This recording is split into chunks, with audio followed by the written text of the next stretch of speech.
নমস্কার, আপনাদের সঙ্গে আমি রফিকুল। 9 টিভি বাংলার পর্দায় আপনাদেরকে স্বাগত।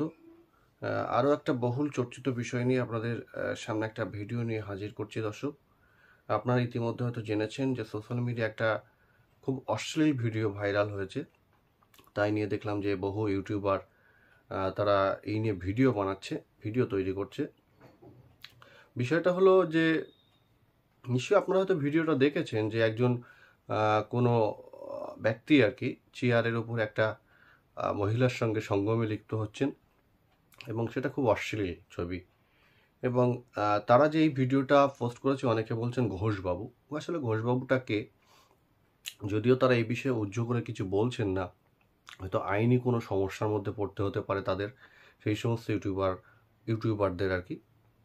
আবার দেখলাম কোনো একটা খবরওয়ালা ইউটিউবার তিনি এই বিষয়টা নিয়ে দিলীপ ঘোষ এবং রিঙ্কু বৌদির একটা ফোনও নিয়েছেন, ফোনও ইন্টারভিউ, যেখানে দিলীপ ঘোষকে বলতে শোনা যাচ্ছে যে তারা বিষয়টা নিয়ে উপভোগ করছেন। যদি সত্যি এটা দিলীপ ঘোষের অশ্লীল এই ভিডিওটা দিলীপ ঘোষেরই হয়ে থাকে, তাহলে বিজেপি নেতাদের অবস্থাটা কি একবার আপনারা একটু ভাবুন দর্শক। আমরা বেশ কিছুদিন আগে দেখলাম যে একটা হাইওয়েতে একটা বিজেপি নেতা গাড়ি থামিয়ে কিভাবে একটা অশ্লীল ভিডিও সামনে এসেছিল, সোশ্যাল মিডিয়ায় বেশ ঘোরাঘুরি করছিল। তারও কিছুদিন পরে দেখলাম যে সম্ভবত ইউপিতে, উত্তরপ্রদেশে একজন সরকারি আধিকারিকের গাড়িতে একজন মহিলার সঙ্গে একটা অশ্লীল ভিডিও প্রকাশ এসেছিল। মানে যত অশ্লীলতার এই ভিডিওগুলো সামনে আসছে সব কিন্তু এই বিজেপি শাসিত রাজ্যে, এবং এখন দেখলাম যে পশ্চিমবাংলা কিন্তু বিজেপি শাসিত নয়, কিন্তু বিজেপি নেতা মন্ত্রীদের মধ্যেই হয়তো এই বিষয়গুলো ঘোরাঘুরি করছে। অন্য নেতা মন্ত্রীদের যে নেই সেটাও নয়, কিন্তু আমরা ব্যাপারটা বুঝতে পারছি না যে রাজনীতিটা অ্যাকচুয়ালি কোন পর্যায়ে চলে যাচ্ছে। যে নোংরা রাজনীতি, ব্যক্তি রাজনীতিতে চলে যাচ্ছে। আমি যখন রাজনৈতিকভাবে কারোর বিরুদ্ধে পেরে উঠছি না, তখন চেষ্টা করছি যে সেই রাজনৈতিক নেতার নেগেটিভ কী আছে সেগুলোকে প্রকাশ্যে সামনে, দর্শকদের সামনে এনে দেওয়া। মানে এই যে নোংরা রাজনীতির আমদানি এই পশ্চিমবাংলায় যে শুরু হয়েছে বিজেপির হাত ধরে, সেটা কিন্তু আর বলার অপেক্ষা রাখে না। হয়তো আমার এই কথা শুনে বিজেপির বন্ধুরা রেগে যেতে পারেন। আমার প্রশ্ন এইখানেই যে অ্যাকচুয়ালি আদি বিজেপি এবং নব্য বিজেপিদের মধ্যে একটা দ্বন্দ্ব কিন্তু কম বেশি আমরা প্রায়শই দেখতে পাই। বিশেষ করে দিলীপ ঘোষকে নিয়ে এখন যারা রাজনীতি করছেন তাদের সঙ্গে একটা মতপার্থক্য বা মতনৈক্য সবসময় লেগেই আছে, সেটা আমরা মিডিয়ার সৌজন্যে দেখতে পাই। এখন প্রশ্ন হলো যে দিলীপ ঘোষকে কোণঠাসা করার জন্য এই ভিডিওটা কি সামনে নিয়ে আসা হয়েছে? হয়তো এটা অনেকেই বলছেন, যারা ইউটিউবাররা ভিডিও বানাচ্ছেন তারা বলছেন ঘোষবাবু হয়তো দিলীপ ঘোষের নামটা প্রকাশ্যে আনছেন না তাদের আইনি সমস্যার কারণে হয়তো। যদিও দিলীপ ঘোষ বলেছেন এই বিষয়ে তিনি আইনিভাবে পদক্ষেপ গ্রহণ করবেন কোনো এক খবরওয়ালার কাছে। তাহলে যদি সত্যি এটা দিলীপ ঘোষের ভিডিও হয়ে থাকে, তাহলে দিলীপ ঘোষ যে এই ভিডিওটা কে শ্যুট করলো, এটা একটা কিন্তু বড় প্রশ্ন। দিলীপ ঘোষের নাকি এটা কোনো সিসিটিভি ফুটেজ সেখান থেকে সংগ্রহ করা। তাহলে এই ভিডিওটা ছড়ানো হলো কোথা থেকে, বা কে বা কারা ছড়ালো, এর পিছনে মাথা কারা আছে, সেটা কিন্তু দিলীপ ঘোষের একটা, যদি সত্যি তার ভিডিও থাকে সেটা তার ব্যক্তিগতভাবে তদন্ত অথবা আইনি পদক্ষেপ, সেটা তার নিজস্ব ব্যাপার। এখন প্রশ্ন হলো ইউটিউবাররা অনেকেই বলছেন যারা এই ধরনের ভিডিওটাকে একেবারে, অনেক ইউটিউবার দেখলাম ওপেনলি ভিডিওটাকে দেখাচ্ছেন, হয়তো সামান্য কিছু ব্লার করছেন, কিন্তু সেটা বোঝা যাচ্ছে যে অ্যাকচুয়ালি ঘটনাটা কি। তারা চলে দিলীপ ঘোষের চরিত্রটা কি সেইটাকে বোঝানোর চেষ্টা করছেন, হয়তো কোনো এক স্বার্থে হতে পারে। কিন্তু আমার কাছে প্রশ্ন হলো, এই হলুদ সাংবাদিকতা বা ইয়োলো জার্নালিজমটা কেন হবে? এই ধরনের ভিডিও কি সত্যিই সামনাসামনি এনে দেখানো খুবই প্রয়োজন?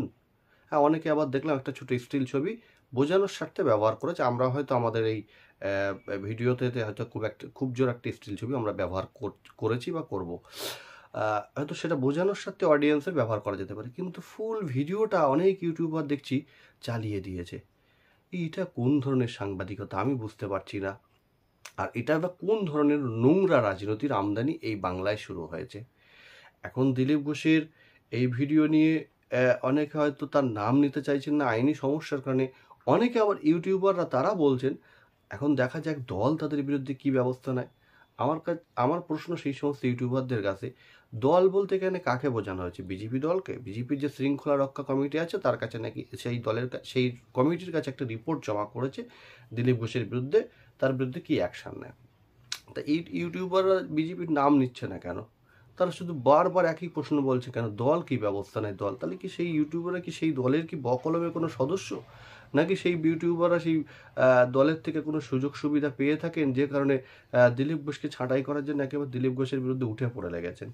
আবার এমনও বলতে শোনা যাচ্ছে কিছু কিছু ইউটিউবারকে, দিলীপ ঘোষ কিছুদিন আগে 21শে জুলাই সমাবেশে নাকি তৃণমূলে যোগদান করেনি, তাই তৃণমূলের পক্ষ থেকে এটা লিক আউট করা হয়েছে। জানি না এর কতটা সত্যতা, তাদের কাছে কতটা তথ্য আছে এটা বলতে পারবো না। আবার কেউ কেউ বলছেন যে না, অ্যাকচুয়ালি দিলীপ ঘোষ যে শহীদ সমাবেশ তিনি যে ব্যক্তিগতভাবে করেছেন, আলাদাভাবে সেখানে অনেক লোকজন হয়েছে, এখন নব্য বিজেপি নেতাদের একটা মাথা ব্যথার কারণ হয়ে দাঁড়িয়েছে। তাই দেখা যাচ্ছে যে তাকে সাইড করার জন্য মোটামুটি সামনে বিধানসভায় যে তার টিকিট না পাওয়া যায়, না দেওয়া হয়, সেটা একটা প্রচেষ্টা ভেতর থেকে শুরু হয়েছে। এরকম কিছু তথ্য সামনে উঠে আসছে। এখন আমার প্রশ্ন এইখানে যে একটা ব্যক্তির সঙ্গে সে যে কোনো রাজনৈতিক দলের হোক না কেন, যখন রাজনৈতিকভাবে পেরে না ওঠে তখন তার বিরুদ্ধে চরিত্র হনন করা, তার নেগেটিভ গুণকে তুলে আনা। আমরা প্রত্যেকটা মানুষের ভেতরে কোনো না কোনো নেগেটিভ আছে, কোনো নেতা ধোঁয়া তুলসী পাতা নয়। কারণ আমরা কদিন আগে দেখলাম যে বিজেপির নতুন রাজ্য সভাপতি গঠন হয়েছে। বিজেপির নতুন রাজ্য সভাপতি হওয়ার পরে আমরা দেখলাম যে সায়েন্স সিটিতে খুব ঘটা করে অনুষ্ঠান হয়েছেন। তারপরে শীর্ষ নেতাদের নিয়ে কোথাও বৈঠক হয়েছে। সেই বৈঠকে এমনও কিছু তথ্য আমাদের সামনে উঠে আসছে যে কোনো নেতা বলছেন, এই দেখুন এবার আর কোনোভাবেই আমাদেরকে ওই মেয়েদের থেকে বা মহিলাদের থেকে একটু দূরে থাকতে হবে। আর একজন নেতা বলছে, দাদা এটা কীভাবে সম্ভব? আমরা নারী আসক্তি কাটিয়ে আমরা দল করতে পারি নাকি? যে এইসব কথা নাকি সামনে আসছে। তাই যদি হয়ে থাকে তাহলে বিজেপি কোন নেতার উপর ভর করে এই বাংলা জয়ের স্বপ্ন দেখছে? ইতিমধ্যে তো আমাদের কাছে যা খবর আছে যে কেন্দ্রের নেতারা বিজেপির, তারা এই রাজ্যের জন্য ইনভেস্ট করা বন্ধ করে দিয়েছে যে ফালতু পশ্চিমবাংলা আমাদের দ্বারা জয় করা হবে না, কারণ পশ্চিমবাংলার নেতাদের উপরে তারা হতে পারছে না, আশ্বস্ত হতে পারছে না। যখন যে নেতা আসছে সে তার মতো করে চালানোর চেষ্টা করছে, কিন্তু সবাইকে নিয়ে যে দল চালাবে বিজেপির, এই ধরনের নেতাদের কোনো মানসিকতা নেই। এই ধরনের কোনো মানসিকতা তাদের মধ্যে না থাকার কারণে সূত্রের খবর যে বিজেপির কেন্দ্রীয় নেতৃত্ব তারা পশ্চিমবাংলাকে নিয়ে আর অত বেশি খুব বেশি ভাবতে নারাজ আর কি। বিশেষ করে পশ্চিমবাংলার যারা বিজেপি নেতৃত্ব আছে তাদের প্রতি ক্ষুব্ধ হয়ে। এখন সেই জায়গায় দাঁড়িয়ে দিলীপ ঘোষের এই ভিডিও ভাইরাল হয়েছে। যদি দিলীপ ঘোষের এটা ব্যক্তিগত বিষয়, যদি এটা সত্যি তার ভিডিও হয়ে থাকে বা কে কারা করেছে, কীভাবে হয়েছে, এটা দিলীপ ঘোষ তার মতন আইনি লড়াই লড়বে। কিন্তু এই বাংলায় যে একটা অশ্লীল ভিডিও নিয়ে যারা ওপেনলি ইউটিউবে আপলোড করছে, যদিও সেটা সামান্য ব্লার করছে, এই যে ইউলো জার্নালিজম বা হলুদ সাংবাদিকতাকে তুলে নিয়ে আসছে। আবার দেখছি যে একটা পক্ষ নিয়ে আর একটা পক্ষের বিরুদ্ধে এই যে বিষেধগার করছে। সাংবাদিকদের তো এটা কাজ বলে এটা তো কাম্য নয়, এটা তো কাজ নয়। সাংবাদিকতা তো নিরপেক্ষ হবে, কারোর একজনের হয়ে বলছে। আবার কেন একজন ইউটিউবার বলছে যে দিলীপ ঘোষ তিনি যে 21শে জুলাইয়ের যে আলাদাভাবে শহীদ সভা করেছিলেন, সেই সভা থেকে সাংবাদিকদের ইউটিউবারদের গালাগালি করেছিলেন। তাই ইউটিউবারদের পিছনে লাগা কতটা বোকামি তার 2-3 দিনের মধ্যেই দিলীপ ঘোষ সেটা টের পাচ্ছেন। অনেকে এই ধরনের কথাবার্তাও বলছেন। আমি বুঝতে পারছি না দিলীপ ঘোষের সাথে তাদের ব্যক্তিগত রাগটা কোন পর্যায়ে। তাই বলে একজন নেতার প্রতি কোনো বা কোনো ব্যক্তির প্রতি ব্যক্তিগত রাগ আছে বলে তার কোনো অশ্লীল ভিডিও সমাজে এইভাবে ছড়িয়ে দেওয়া হবে। এই যে নোংরা রাজনীতি, আমার তো মনে হয় বিগত দিনে বাম আমলেও আমরা দেখিনি, এখন তৃণমূল আমল আছে দেখিনি, তার আগে হয়তো কংগ্রেস পিরিয়ডের কথা আমরা অতটা বলতে পারবো না, হয়তো মনে হয় তখন এই ধরনের রাজনীতি হয়নি। রাজনীতিতে নেতাদের সঙ্গে রাজনীতি হয়েছে, কিন্তু ব্যক্তিগত চরিত্র হননের রাজনীতি এটা মনে হয় পশ্চিমবাংলায় বিজেপি আমদানি করেছে। বিজেপি নেতাদের মধ্যে যে এই দ্বন্দ্ব আর সেখানে ব্যক্তিগত আক্রমণ, আমার মনে হয় এই যে অশ্লীল ভিডিও, যে সেক্স ভিডিও যারা ছড়িয়ে দিয়েছে তাদের বিরুদ্ধে দিলীপ ঘোষ কী ব্যবস্থা নেবে সেটা তার ব্যক্তিগত বিষয়। তবে লালবাজার কর্তৃপক্ষ বা পুলিশ প্রশাসন কর্তৃপক্ষের এই বিষয়ে আরও সজাগ দৃষ্টিভঙ্গি নেওয়া দরকার। যে এইভাবে একটা ভিডিওটাকে সোশ্যাল মিডিয়ায় নিয়ে সেটাকে ইউটিউবাররা ভিডিও বানাবে আর সেটাকে ওপেনলি পুরোপুরি চালিয়ে দেবে, আমার তো মনে হয় এই সমস্ত বিষয়গুলো আইনি পদক্ষেপ গ্রহণ করা উচিত।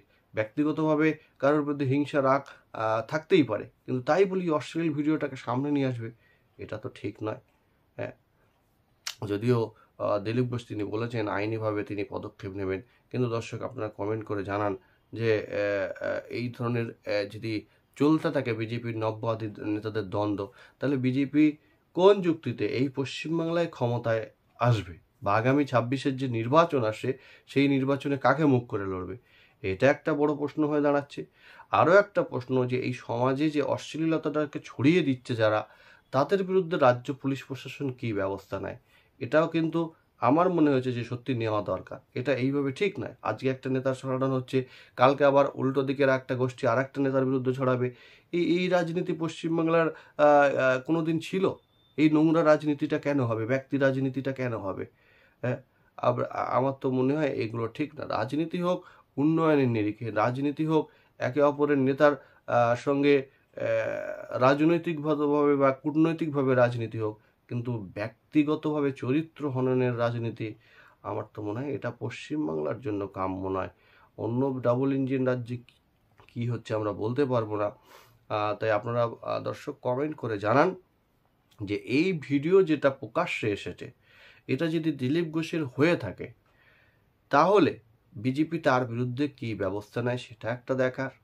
দ্বিতীয়ত, যদি দিলীপ ঘোষের না হয়ে থাকে, তাহলে দিলীপ ঘোষ তিনি নিজে কী ব্যবস্থা নেয় সেটাও একটা দেখা। আর তৃতীয়ত, এই অশ্লীল ভিডিও বা এই সেক্স ভিডিও ওপেনলি যারা ছড়িয়ে দিচ্ছে, তাদের বিরুদ্ধে রাজ্য পুলিশ প্রশাসন কী ব্যবস্থা নেয় দেখার। আমরা ততক্ষণ সেদিকে নজর রাখবো। ততক্ষণ আপনারা আমাদের সঙ্গে থাকুন, আমাদের পাশে থাকুন। ভিডিওতে লাইক কমেন্ট শেয়ার করে অন্যদেরকেও দেখার সুযোগ করে দিন। আর আপনারাও আপনাদের মতামতকে আমাদের কমেন্টে জানান। আর আমরা প্রত্যেকটা মতামতকে আমরা প্রাধান্য দিই। আমরা কারুর নই, আমরা সবার। আমরা কারুর নই, আমরা পশ্চিমবাংলার। এই লক্ষ্যে নিয়ে আমরা আবার ফের ভিডিও বানালাম। আগামী দিনে আবার কিছু হলে নিশ্চয়ই আপনাদের সঙ্গে আসবো, আপনাদের সম্মুখে আসবো। ততক্ষণ আপনারা আমাদের পাশে থাকুন, ভালো থাকুন। নমস্কার।